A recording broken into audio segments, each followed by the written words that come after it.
ഇതൊന്ന് കണ്ടു നോക്കി ഒരു കൊച്ചു കാമുകന്റെ രോദനമാണ്. അവള് കൊള്ളാല്ലേ? അല്ല എന്റെ മോന് സുന്ദരനാണ്.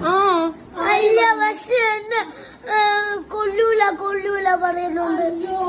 എന്റെ മോൻ സുന്ദരനാണ്, നമുക്ക് വേണ്ട. പറ്റൂല, എനിക്ക് ഗേള് വേണ്ടായിരുന്നു. അത് ഗേള് കിട്ടിയാത്തോണ്ട് എനിക്ക് വേണ്ടായിരുന്നു. വലുതാവുമ്പോ അവിടെ ഇല്ല, വലുതാവുമ്പോ പോവും അവിടെ. ക്യാൻസർ ആവും. ട്രാൻസ്ഫർ ആവും വലുതാവുമ്പോ. ഗേൾ ഫ്രണ്ട് എന്നല്ല, ഗേൾ ഫ്രണ്ട്. ഫ്രണ്ടാണോ? അല്ല ഫ്രണ്ട് അല്ല, ലവ് ആണോ? മനസ്സിലാവില്ല. വൈറ്റ് ആയതുമ്പോൾ ഞാൻ കളർ ബ്രൗൺ ആവണം. നീ കളർ ഡസൻ മാറ്റർ കേട്ടോ ബേബി.